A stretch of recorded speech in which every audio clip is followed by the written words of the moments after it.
Hello, everyone. My name is Ned Dennison. I'm an honor administrator and an honor swimmer in the Ireland Marathon Swimming Hall of Fame. Over the past couple of years, we've been gathering some of the history of the sport in Ireland. And today I'm delighted to have Joe and Philippa Gunn with us. They were early stalwarts in the ILDSA, and two of their children, Grania and Connor. Connor, sorry. Connor, I do know you still hold the English records for the English Channel in Ireland. So apologies, Connor. Brain. So they're with us today, and I'll ask them to give us a little bit of high-level background of their involvement, and then we've got some very specific questions. Right, we joined the ILDSA by accident, should I say. Grania went to be a boat crew for somebody, and when we went to pick her up, we discovered she decided to swim when she was 10. So that was in 1980. So we have been involved for the ILDSA from 1980 to 2006. And we held between us most positions of recorder. Joe was treasurer for many years. I was president from 2000 to 2006 when I left. And we just generally did whatever needed done. And it started with a lot of smaller swims. And obviously, during the Troubles in the north of Ireland, people didn't travel that much, and it was very difficult to keep swims going and get numbers and get boat crew. And Billy Wallace was just amazing because he never gave up. He just kept plugging away all the time. And if 2 or 3 swimmers turned up, he was happy. If half a dozen turned up, so much better. And we did things like Carrickfergus. We did a couple of swims at Carrickfergus every year. We did the Copeland swim quite often, which is 3.5 miles from the Copeland Islands to Donaghadee. We did a Carnlough swim on the Antrim coast, which was 1 mile. Portrush, we did West Bay to the harbour most years. Yep. And then there were other smaller ones. It was like Portaferry to Strangford. There was Carlingford to Omeath, Omeath to Warren Point. But they tended to be run by local people, but we supported them. Like Jim Beggs ran those swims all around Carlingford for years. He was a businessman in Warren Point. A lot of them started with the Beaver Swimming Club in Belfast, which was Fred Parks and his lot who started the ILDSA in 1966. We did do the Belfast Loch for some time, but it became very difficult because of shipping, fog, weather, and the other thing was always trying to get support crew and boats. So it died away, and after it died away, we started to look for something a bit longer and better and bigger because we had swimmers going to try and do Windermere, going to the Channel and stuff, and there was nothing in Ireland for them to do at that in between 3 miles, say, and your 21k, or so I think it was Billy and Davy Bale, who since died, who was the president for a long time. And I'm sorry, Philippa, what was his name again? David Bale. David Bale. He was the president from, I think it was founded until he died in 2000. Yeah. And he was quite a character. They did a lot of the original negotiations with the Fermanagh Council because they were able to go during the week when we were at work and not able to. Part of the thinking of Enniskillen was, first of all, of course, Ted Keenan was there, and it was Ted's hometown. And it was because we went to the upper loch, it was narrow. It was, the chances were you were going to be able to swim it every year, if we could get the crews and stuff. So we talked to the council, we talked to Waterways Ireland, we talked to the leisure centre who allowed us to use those facilities.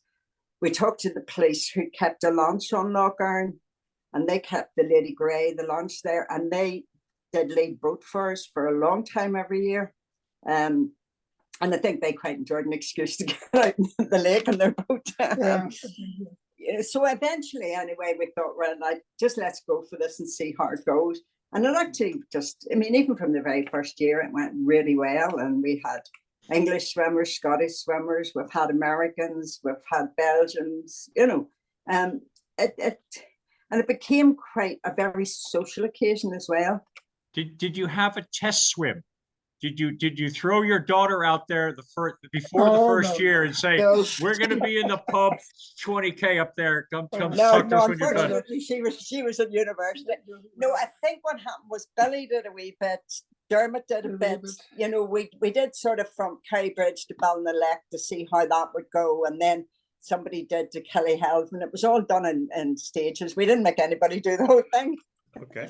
We're not that cruel. And at that time, we hadn't got a cruiser. We had an ordinary inflatable. So we had to, well, 6 of us in the inflatable. We were a bit crowded sometimes. That's why we swam in sections, and we actually tracked the lake. Yeah.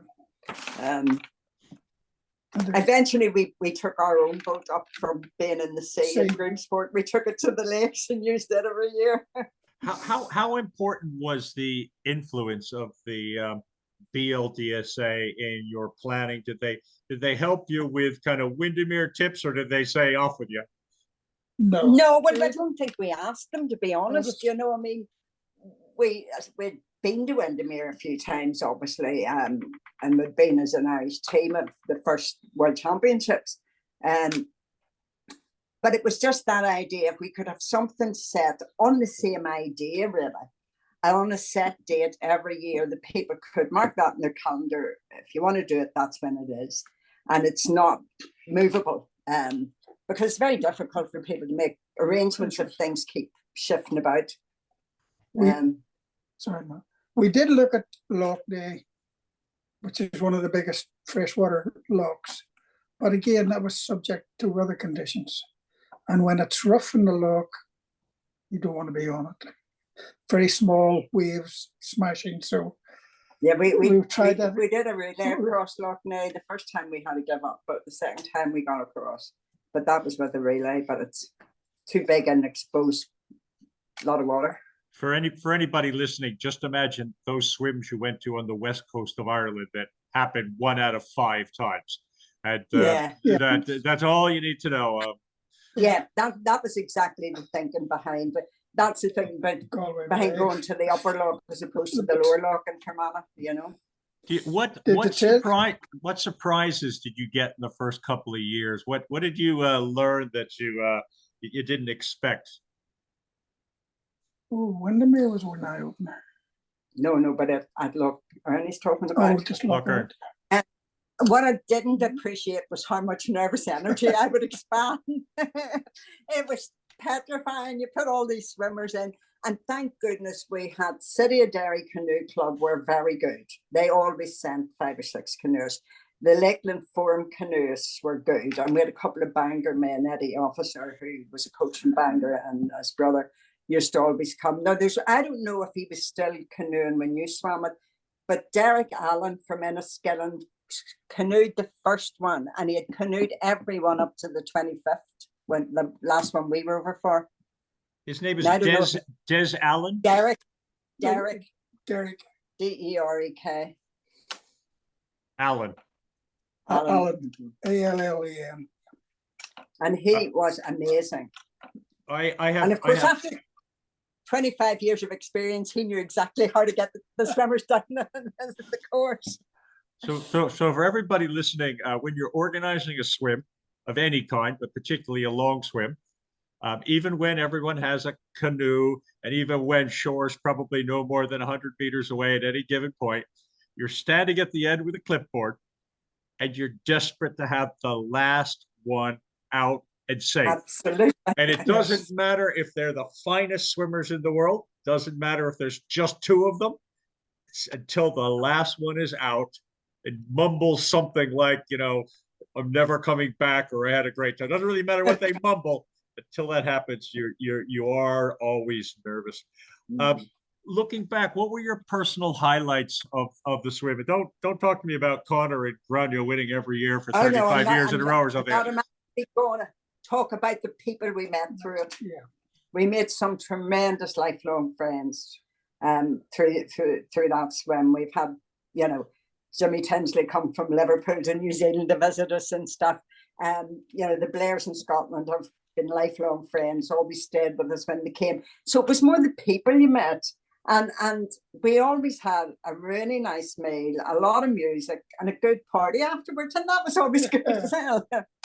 And so, first of all, the Blairs are coming to New York because Colleen is being inducted Yes. in the International Marathon Swimming Hall of Fame. Mm-hmm. So I've known them for a few years as well. Lovely people. And it's interesting on Colleen. Her resume is not as long as some swimmers, but some of the stuff she has swum. Very strange. Oh yeah. I talked to her the other day, and she was talking about the something Minch, upper or lower Minch, whatever, Yes. one of those Oh, Minches. yes. Way up in North Scotland. And it was sort of the last kilometer and a half took 5 hours when the tide turned. Just going.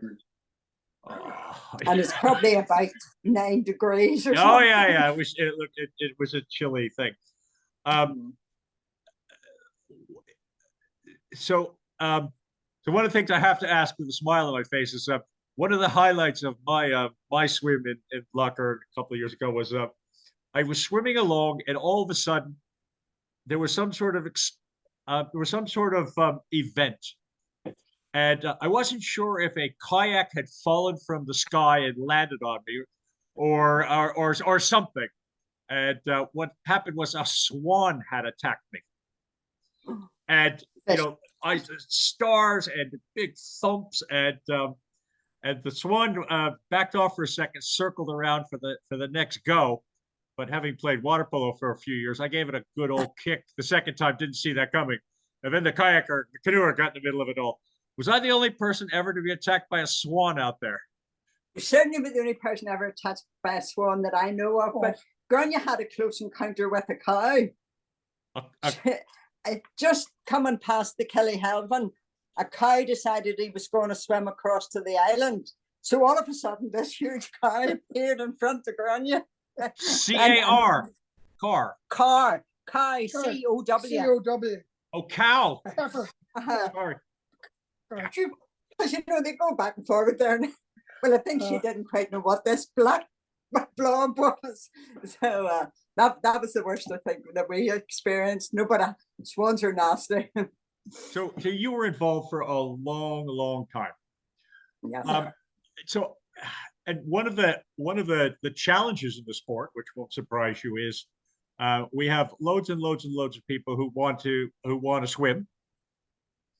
And often when I am at those swims, I describe myself as I am one of many prima donnas who have come here to swim to be serviced by all these wonderful volunteers.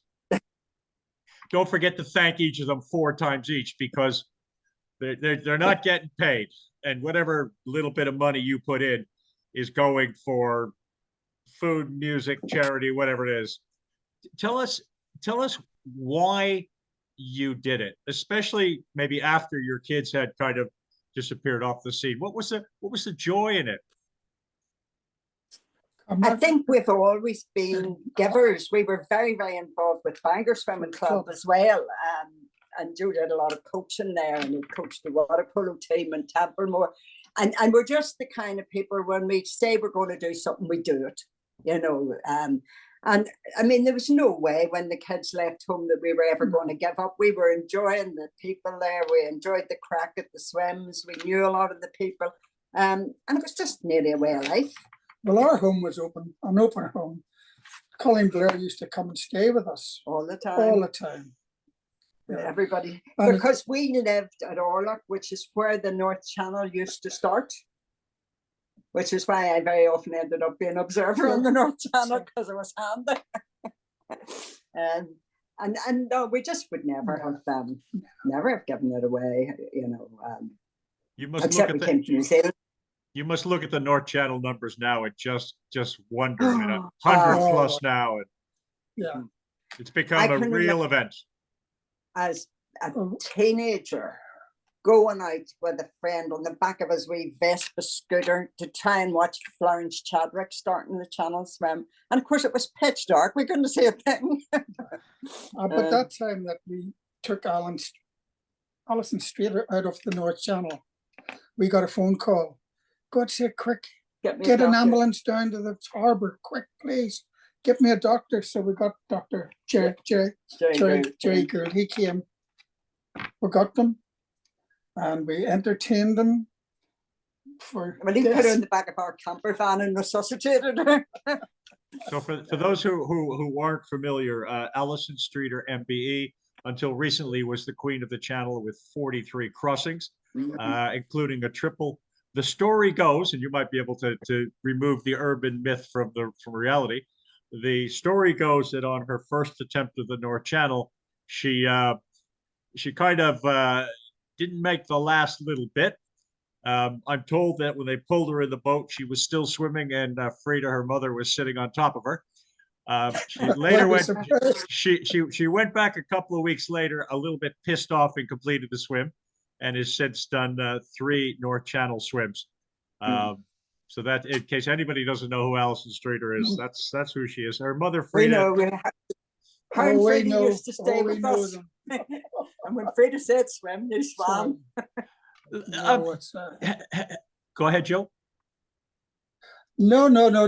Frida wasn't too bad. It's just I had to laugh. Hey, what do you call the American coach on ground? It was Penny Lee Dean. Penny Lee Dean was talking to me on that. Was it Ground Swim or Connor Swim? Let's say it was Connor's swim. I'm not too sure. But anyway, just talking about hypothermia and all this here. She had all the gear, all them, the American gear was there. And I started to look at it and I said, you don't need that, my dear. You don't need that. What do you mean? What do you mean? I says, you take a wee tablet and it goes down and you monitor it. Oh, where do you get that? Where do you get that from? I had to tell her I was taking the mickey, poor Penny. But anyway, that's help us with some history. So you saw Florence Chadwick in the North Channel. That's incredible history. Yeah. I spoke to a woman the other day who met Gertrude Ederle, and I thought that was just amazing. Yeah. There was a pilot for the North Channel, got a lot of titles named Long. Captain Long. Sorry for laughing. Captain Long. He took Sandra Blewett a few times as well. He was the Minister of Education in the Parliament. In Parliament. Don't know how much he actually knew about swimming. And he wasn't really. Well, I suppose in those days they hadn't the same GPS, they hadn't the same charts. Everything was hit and miss, wasn't it? It was in the lap of the gods. I tell swimmers who aspire to do a first ever swim. It's never been done before. I always say to them, do all of your planning, study the tides, all that kind of stuff. Find somebody who has kayaked it, find somebody who's done it in a curragh boat. Ignore the sailboat guys and the motorboat guys because they have a different story. And then be prepared to get some big surprises. Because nobody studies the waves and the water at the speed a swimmer goes. Mm-hmm. There are people who study how to find a body after 3 days and where it's likely to pop up, but that's not really what you're looking for. And then I also say is, when somebody's piloted a swim 3 or 4 times, they know a little bit, but it's not until they do it 5-10 times a year that they sort of get good at it. And then 90% of the time they don't get a surprise, but even the English Channel pilots get a surprise 10% of the time. Anybody ever knows all of it. It's, because weather and tides and things can just decide that they're going to change what's predicted and all that sort of thing. So, did you have Go ahead. I think it was the first time we went across the North Channel. Davy Bell, who used to be the president, he used to tell us the jellyfish are as big as bin lids. And we all used to laugh at him and say, oh, come on. But he was right. Those lovely creatures. So help me out with something. Jack McClellan Yep, I presume you knew him? I knew of him, off him, never met him. met him. Okay. Don't know an awful Not lot about about him. him, to be honest. He certainly had an interesting reputation from, health food to wrestler to Oh, yes. channel swimmer. Do finishing swims or not finishing swims, or it was all It's very it's, fairy tale. it's I hard. don't know. I've never met him. I never met him. I only heard one story. It was your uncle was swimming across Loch Ness. Now, it was the other chap that actually swam across Loch Ness. But towards the end of the swim, Jack McClellan got in and swam with this chap and then tried to take the glory. Said, But you I heard have all swum sorts of stories about him. Loch Ness. So, but I wouldn't put too much of that in it. But it's I just don't know. Never met the man. Never met Just the heard man. the stories like yourself. Oh, besides your kids, who were the best swimmers from Ireland that participated in your events? So I ran across a name the other day of a Larry Burke, who won the Galway Bay race to the two-weir Windermere and swam Belfast Loch. Never heard the name before. What sort of year are we talking? He won the Galway race in 1970, so maybe before you were involved. yeah. Don't know that name at all. I mean, some of the older swimmers we would know, like, all the Helens Bay canoe boys were all swimmers, but there wasn't. Well, Ronnie Jones was a swimmer, a Aye. long distance swimmer. What was the He name didn't again? I'm get- sorry. A fella called Ronnie Jones, but he didn't get the chance to go across the channel. And then He there would have been was- about that time. It's called the other boy with his son canoed for us at Helens Bay. No, he didn't. He was There no was longer- Jim somebody, and there was So by the way, don't worry about the English Channel, because until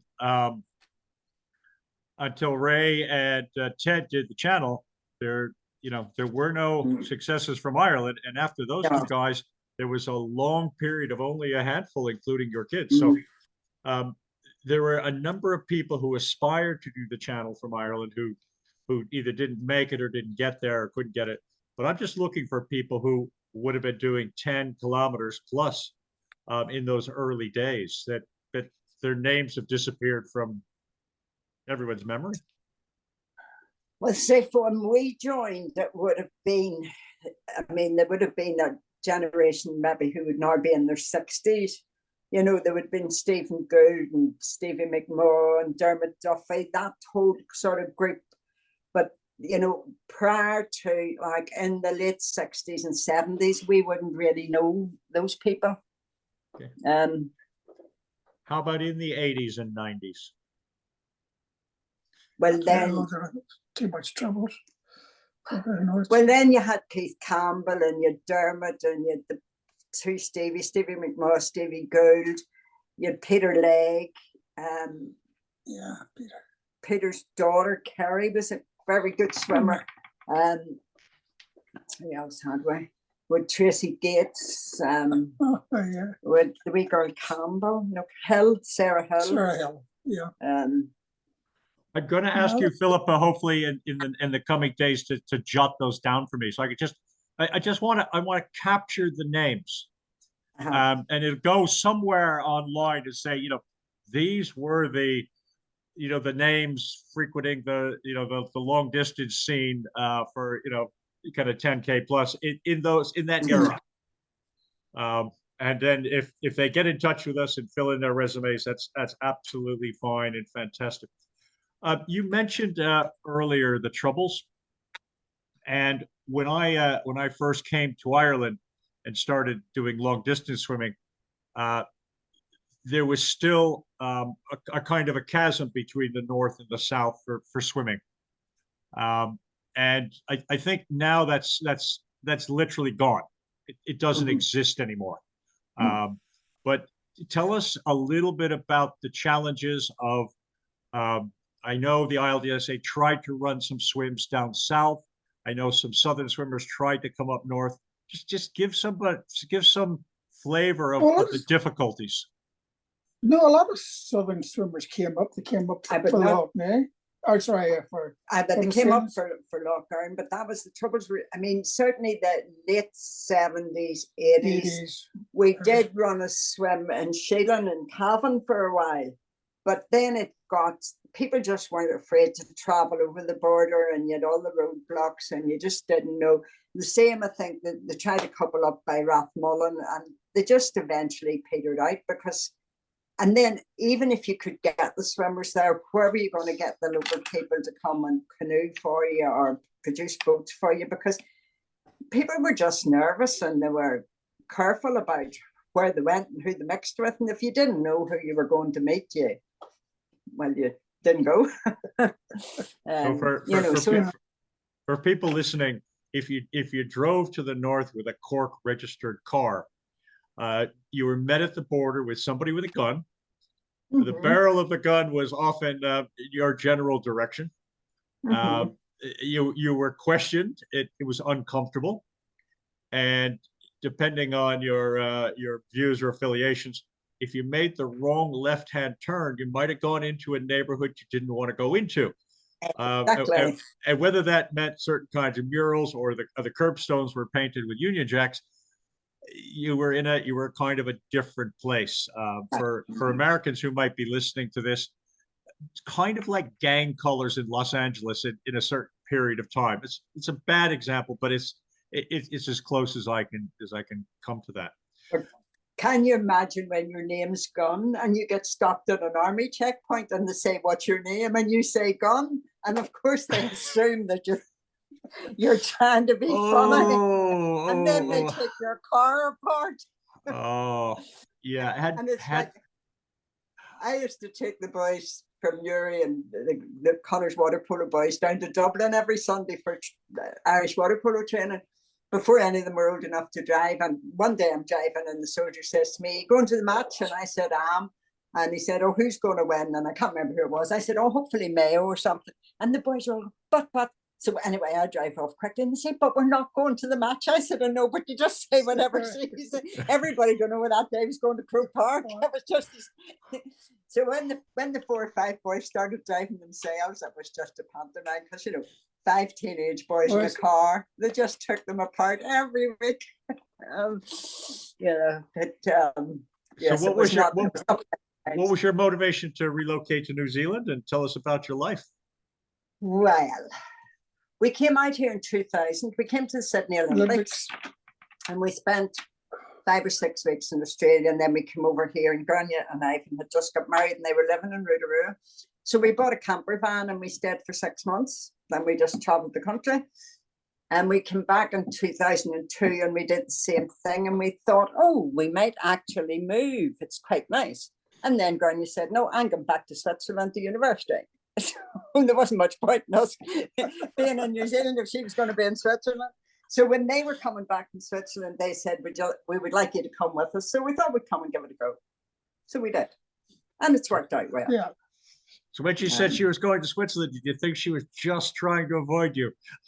I don't know. But when she came, we had 1.5 grandchildren. And within 3 years, we had 4 grandchildren. And we told her if there was any more, we were emigrating back to Ireland. But now, thank goodness, they're all grown up a bit. Yeah. It's not so bad. But Connor has 2 boys in London, so we do try to get over every year. But obviously with COVID, we didn't. But we'll hopefully go over this year when Grania's going to try the Bristol Channel. Looking back, is there anything you would have done differently in the long distance swimming? Was there an opportunity that you think we missed that? We probably didn't maybe push ourselves enough or publicize our existence and our swims and things. It was all very word of mouth. And of course, there wasn't the same social media. I can't remember somebody. I think Keith Campbell looked after the Facebook page when it started. But I mean, prior to that, you looked up the IDSA and it just told you there were a swimming association and give you a phone number or something. So I think with hindsight, we probably could have made ourselves a bit more visible. to, you know, a wider swimming community. Although, I mean, we had an American relay team came to do the North Channel, and a couple of them swam Loch Ness because they didn't swim and they didn't swim the Channel. But Harry Micah, whose father was a visiting professor at Queen's, young fella, he was very good. He swam Loch Earn a few times and did some of the other swims. But it was all very much word of mouth kind of, and I suppose it wasn't as easy to push the things out there. So just so I can, for the younger crowd to help them understand, this was back when you kind of had to type the letter on a typewriter. You had to make the corrections when you got the wrong thing. It wasn't as easy as backspace. Yeah. You then needed to put it in the box with a stamp, and then maybe the person would reply. This could take weeks and weeks and weeks. And when you did call, they were never home. And there weren't answering machines. So it would either ring, ring, ring, or somebody's mother would pick up the phone and say, I'll give him the message. And then you just like, well, who called? I wrote it somewhere. And today we contrast that somebody puts online that we're having a 5K swim, blah, blah, blah, blah, blah. There's a link where you can go and you can pay immediately by credit card. And then you've got your WhatsApp group, who's swimming at 10 o'clock tomorrow morning in the ocean. And I think the other thing that some of the original Cork long distance swimmers used to say to me is they said, you don't understand. I had to walk about a half a mile down to the bus station. I got on a bus, which took me to like the main station. And then I got on another bus that took me to the ocean. I was the only one doing long swimming at the time. So I would swim for an hour. I didn't know. I thought that was good. I'd get warm. I'd get back on the two buses and walk home. He said, you guys jump in your car now.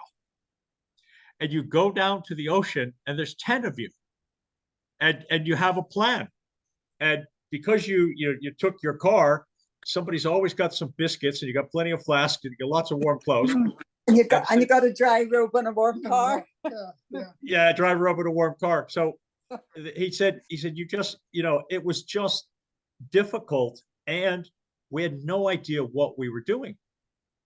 So we had nobody telling us we should be swimming for 2 hours. We had nobody telling us what our next goal might be.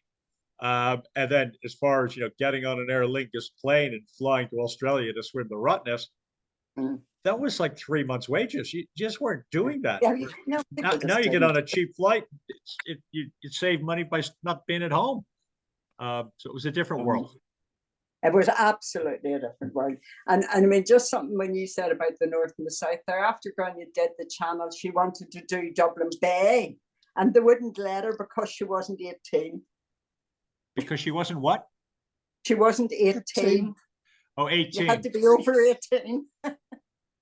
She'd done Windermere the year before in the Channel, but she couldn't swim Dublin Bay. Yeah, and now that limit's probably down near 12. And as I say, we have a 14, 15-year-old training for the Channel. It's part of a 3-year plan for him, and he's surrounded by mentors and advice. And we're all much more aware of the safety aspects and how to manage your body and your training. Yeah. Before that, it was all a bit of a wing and a prayer, You just we won't talk about food. I'm assuming Grania at some point was on baby food and flat Coke or something. No, Irish potato soup. Potato and leek soup is Grania's staple diet when she swims, and an electrolyte drink like they used to be High Five or something it was called. But it was all very basic, very basic. Now it's all magic gels and electrolytes and. You'd be curious to know that some people are headed back to the more natural stuff. Porridge is becoming more and more common as a food out there. The knowledge of it is much different. And I think the other thing which we're able in our group to to reserve a couple of lanes in the pool and do a 10 or 20K swim with 10 people, with, you know, kind of the faster in one lane and not so fast in another lane. I don't think in Granya's time you were reserving lanes in the pool for just her. And well, those things are different. we didn't have a 50-meter pool up in Northern And we still don't. Ireland. No, absolutely not. And I mean, No, Grania got sort of in trouble a bit for going towards long distance swimming and water polo because her like short course sprint coach wasn't very fond of her deviating to that way. But I've often said, by hindsight, there's her and Connor and a few other of them who went into swimming or went into water polo, and they're the people who are still swimming, not all the ones who were, you know, ready speed merchants and the pool swimmers, you know. So I mean, as long as it keeps them in the water and keeps them doing something exercise wise. Well, listen, I want to thank you two very, very much for your time. I'm going to stop the recording now, and we'll chat for just a second. Okay. Yeah, that's fine. Yeah.